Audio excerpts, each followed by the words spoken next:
Boa tarde, que todos estejam bem.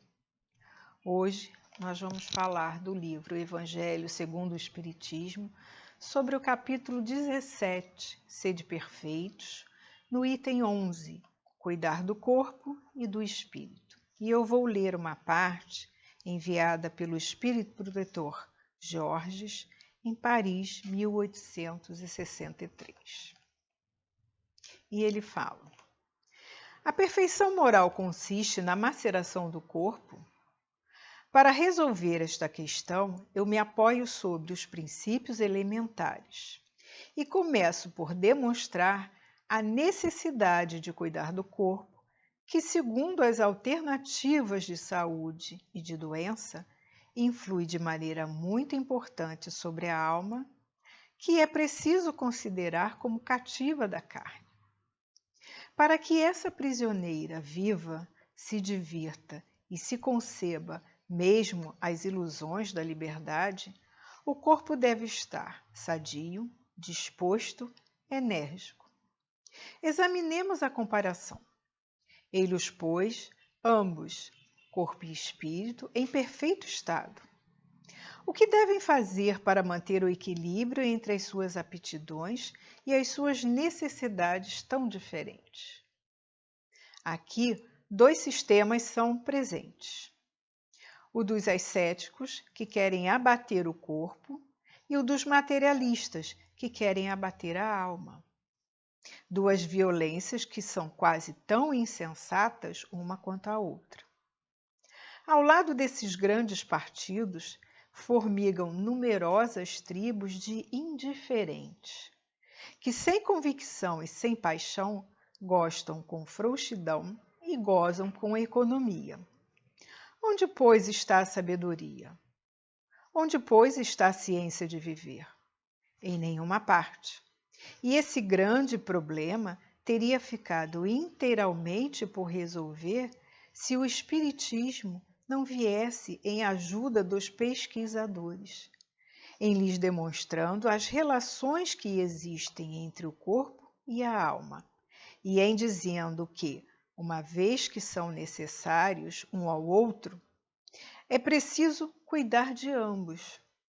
Amai, pois, vossa alma, mas cuidai também do corpo, instrumento da alma. Desconhecer as necessidades que são indicadas pela própria natureza é desconhecer a lei de Deus. E assim, nós percebemos que o corpo é um instrumento para a evolução do espírito. Ele oferece as condições para que o espírito manifeste-se, expresse-se e haja durante a sua existência.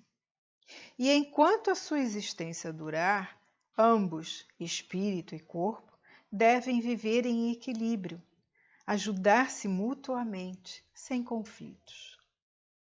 Como já dissemos, a necessidade de cuidar do corpo está no fato de que, conforme o seu estado de doença ou saúde, a alma sente-se mais ou menos aprisionada. Por isso, quanto mais saudável estiver o corpo, melhor para o ser espiritual.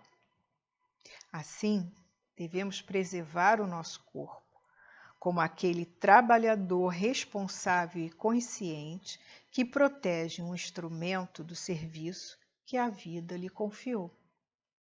E como é que nós cuidamos dos espíritos?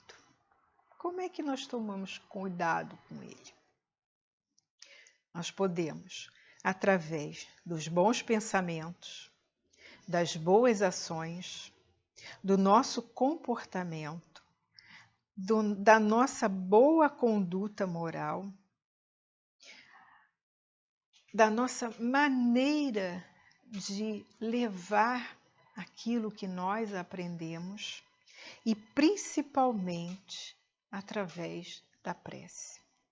Porque é pela prece que nós estabelecemos uma relação mental com aquele a quem nos dirigimos. Através da prece é que encontramos forças para prosseguir no caminho que percorremos. E caminho esse que nós mesmos escolhemos, certo? E é através da prece que também nós podemos adquirir a força moral necessária para viver e vencer as dificuldades espirituais e as dificuldades físicas. Assim, amemos e valorizemos o nosso corpo, cuidando para que ele possa, no estado e condição que estiver, independente de tamanho, de cor, de necessidade, de momento, de posição, independente de qualquer coisa,